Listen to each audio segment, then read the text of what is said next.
From containers to orchestration shows how cloud infrastructure answered scale, while containers made software portable and reproducible. By the end, you'll know cloud pressure, container portability, and orchestration basics. You can trace cloud computing back to a simple operational pressure. Software stopped fitting neatly on one machine. Teams needed more capacity, more reliability, and faster delivery than a standalone server could give them. The cloud emerged when those demands became routine instead of exceptional. If you were running systems then, the failure mode was obvious. A machine filled up, a release had to wait, or an outage took the whole service down. The cloud changed the question from which server owns this app to what resources does this app need right now? That shift matters because it sets up everything that comes next. Once infrastructure becomes elastic and shared, the next problem is no longer only capacity, it is portability. How do you move the same application through development, testing, and production without each environment changing the result? So, the cloud was not just a new place to run code, it was the response to brittle deployment, slow recovery, and the need to treat infrastructure as something you can allocate on demand. Now you can see why containers entered the picture. The operational problem was not writing code, it was making the same code behave the same way in every environment. A build that worked on one laptop would fail in test, then fail again in production because the surrounding system had shifted. That is the flaw containers target.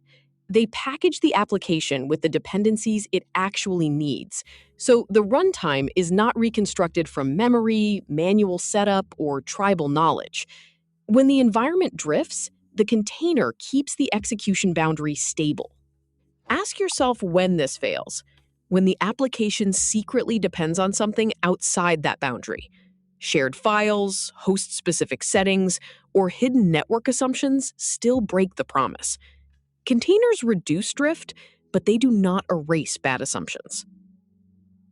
So, containers changed everything because they turned deployment consistency into an operational property you can repeat, inspect, and move across development, testing, and production. Docker made containers usable in day-to-day work. Before that, container ideas existed, but the workflow was too awkward for most teams. Docker gave you a clear path. Build an image, run a container, and repeat the same artifact wherever you need it. The image is the packaged blueprint. The container is the live instance started from that blueprint. That distinction matters operationally. You build once, store the image, and then launch many containers from it without rewriting the application for each machine. What would you predict happens if the image is incomplete? The container starts with the same missing piece every time, which is useful because the failure becomes reproducible. Docker does not hide the problem. It makes the problem portable enough to diagnose and fix with confidence. Docker's value was not only technical elegance, it made consistent build and run workflows practical for teams that needed speed without giving up repeatability. Once containers worked on a single machine, the next step was obvious. Move them into cloud environments where instances can appear, disappear, and scale quickly. Containers fit that world because they are lightweight, portable, and easy to start in large numbers. The key trade-off is operational shape. A container is not tied to one physical host in the same way a traditional deployment often was. That means you can shift workloads across nodes, but only if your packaging is clean and your application does not depend on local machine state. So the cloud-native shift is not a new theory. It is the consequence of asking whether your software can survive being relocated, replicated, and replaced without changing its behavior. If the answer is yes, cloud infrastructure becomes a very natural fit. Now the scale problem changes again. One container is manageable. 10 might still be manageable. But once you have dozens or hundreds, manual control starts to break down. You have to decide where each workload runs, what happens when a node is full, and how services find one another. This is where orchestration enters. It is the layer that watches the cluster, places containers on suitable machines, checks health, and restarts failed work when needed. Without it, the system depends on people to react fast enough, and that does not scale reliably. The failure mode is easy to predict. One service goes down, another cannot reach it, and a manual recovery step arrives too late. Orchestration exists because distributed systems do not stay stable just because you deployed them cleanly once. So, orchestration is not extra decoration. It is the operational response to container sprawl, service coordination, and the need for automatic recovery under real load. Kubernetes is the system most teams reach for when they want that orchestration layer to be declarative instead of manual. You describe what you want running, and Kubernetes works to make the live cluster match that desired state. That is where the control plane matters. It keeps the cluster under observation, decides where workloads should go, and keeps reconciling reality against intent. If a container dies or a node disappears, the system does not ask for permission to recover. It keeps pushing the cluster back toward the declared state. The main abstractions exist to make that possible: workloads, services, and the objects that define configuration and placement. You do not micromanage every process. You specify the outcome, and the platform handles execution details that would otherwise consume your operating time. Kubernetes matters because it turns orchestration into a control loop. Declare, observe, correct, repeat. But now we need diagnosis, because automation creates its own failure modes. If a pod is scheduled onto the wrong node, the workload may run, but still miss storage, network reachability, or resource limits. The symptom is not always a crash. Sometimes it is slow failure or partial service loss. The same is true for service discovery and configuration.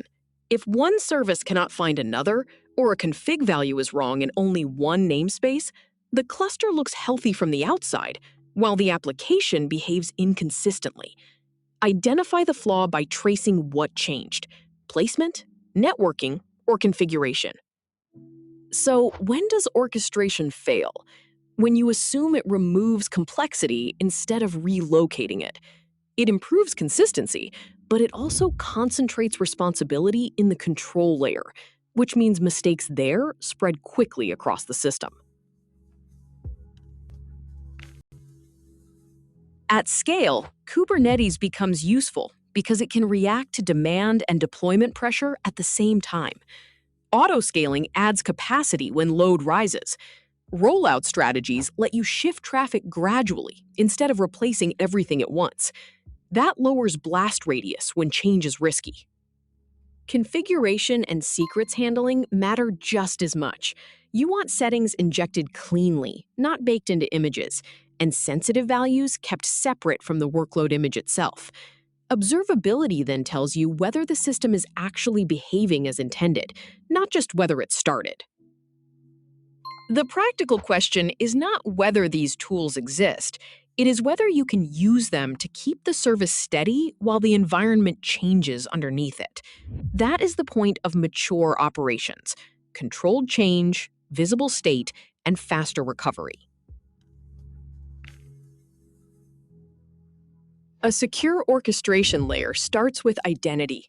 You need to know which user, service, or workload is asking for access before anything else happens.